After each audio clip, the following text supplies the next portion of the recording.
Bon après-midi, bonne nuit ou bonjour, selon le moment où vous me voyez et de vous le faites. Je suis abogada Natalie González y mediadora créative d'Objetivos Cero Víctimas. Je vous souhaite à tous la bienvenue à ma 125e vidéo. On commence. Aujourd'hui, je vais vous dire si le WhatsApp ou le réseau social servent de preuve dans un processus judiciaire. Peut-on admettre les réseaux sociaux WhatsApp comme preuve? Oui.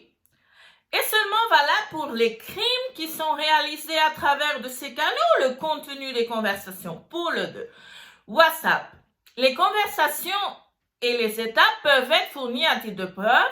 Pour être admis, il est toujours préférable de l'accompagner d'un test d'expert informatique. Et si nous le pouvons, il n'y a aucun problème à fournir le périphérique mobile ou autre au processus pour comparaison. Il peut y avoir deux hypothèses, que la partie adverse ne réfute pas ou qu'il le réfute. Dans ce cas, il est très utile le test d'expert en informatique pour démontrer qu'il n'y a aucune manipulation ni élimination des messages qui ne me conviennent pas.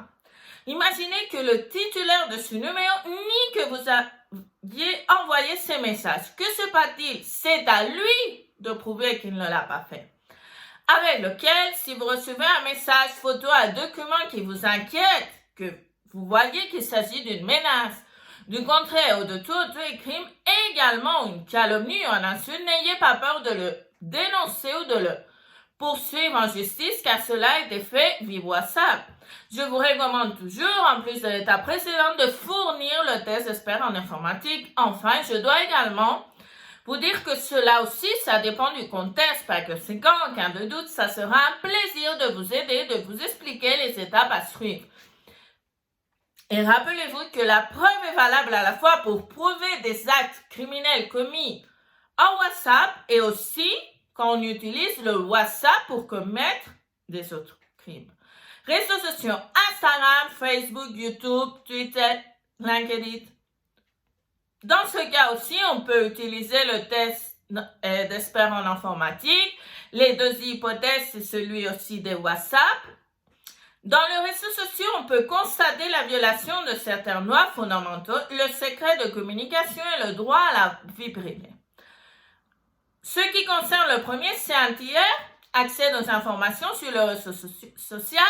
Celles-ci ne le violent pas. Si telles informations sont partagées dans un groupe fermé, cela, oui. En ce qui concerne la vie privée, elle n'est pas violée, sauf lorsqu'une personne nous supplante ou obtient la note par le biais d'opérations informatiques frauduleuses. Alors, si vous recevez quelque chose, photos, documents, etc., qui vous intimide, c'est une contrainte, une menace, etc., poursuivez-le et vous dénoncez. C'est la première étape que je recommande d'être accompagné par le test d'expert en informatique. Ça dépend du contexte aussi, comme je vous ai dit pour le WhatsApp.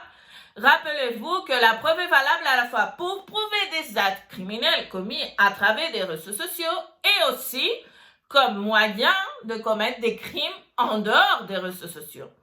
Cette semaine, sur mon blog abogadanathaliegonzalez.com, je vous ai laissé le test d'expert informatique. Vous pouvez le partager.